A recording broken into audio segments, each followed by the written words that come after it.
ગુજરાતભરના તાજા અને સચોટ સમાચાર મેળવવા માટે અમારી રાષ્ટ્રીય સમાચાર ચેનલને સબસ્ક્રાઇબ કરો અને બેલ આઇકન પર ક્લિક કરો। સુરત શહેરના ફૂલપાડા ખાતે રહેતા સુરત મહાનગરપાલિકાના પૂર્વ મેયર દ્વારા પોતાના સંબંધી મહિલા કોર્પોરેટર પર આક્ષેપ કર્યા છે। જર્જરિત મકાનની અરજી દફતરે કરાવવા માટે 1 લાખ રૂપિયાની માંગણી કરી હોવાનો આક્ષેપ કરતા રાજકીય ખળભળાટ મચી જવા પામ્યો છે।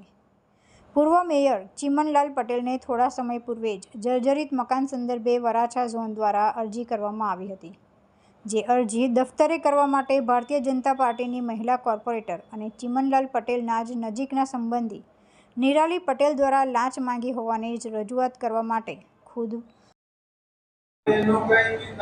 માજી mayor Chimanlal Vanbhaidas Patel, ward number 5 માં રહું છું, અક્ષરજી કુમાર ભરવાફળિયામાં, ઘર નંબર 144। અત્યારે તમે વરાછા ઝોન ઓફિસ આવેલા છો અને શું થયું છે અને કોને રૂપિયા માંગ્યા છે? ઝોન ઓફિસમાં નથી માંગ્યા, પણ નિરાલીએ 1 લાખ રૂપિયા આવીને કાલે માંગેલા સાંજે નોટિસ મેં લીધી નહીં।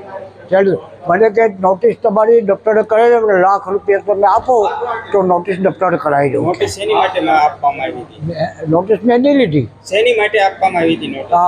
ઘર જર્જિત છે તેના માટે। જે મારું નામ સુરેશભાઈ સુહાગિયા, પૂર્વ સભ્ય નગર પ્રાથમિક શિક્ષણ સમિતિ સુરત।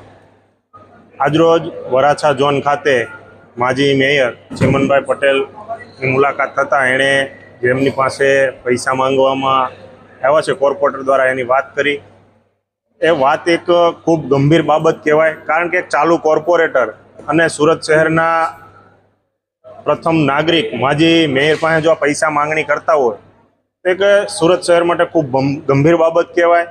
હું આપના માધ્યમથી કમિશનરશ્રી, મેયરશ્રીને પણ જણાવવા માંગુ છું કે આ બાબતની ઊંડાણપૂર્વક અને તટસ્થ તપાસ થવી જોઈએ અને આનું જે કાંઈ પણ તથ્ય હોય તે પ્રજા સમક્ષ મૂકવું જોઈએ। અને જે આની અંદર જો કોર્પોરેટર દોષિત હોય અને આ રીતની માંગણી કરતા હોય તો એને પણ તાત્કાલિક પદ ઉપરથી પદભ્રષ્ટ કરવા જોઈએ। કારણ કે આ રીતે જો એક માજી મેયર પાસે જો આ રીતે પૈસા માંગવામાં આવતા હોય તો સામાન્ય જનતાની શું હાલત થતી હોય તેમાં લોકોએ વિચારવાનું છે। એટલે એક ખૂબ ગંભીર બાબત છે અને આ બાબતે સંપૂર્ણ તપાસ થવી જોઈએ। પૂર્વ મેયર ચિમનલાલ પટેલ વરાછા ઝોન ખાતે પહોંચ્યા હતા, જ્યાં અધિકારીઓની ગેરહાજરીના પગલે વૃદ્ધ ચિમનલાલ પટેલે પોતાની વ્યથા ઠાલવી હતી। તુલસી શર્મા સાથે રાષ્ટ્રીય સમાચાર, સુરત।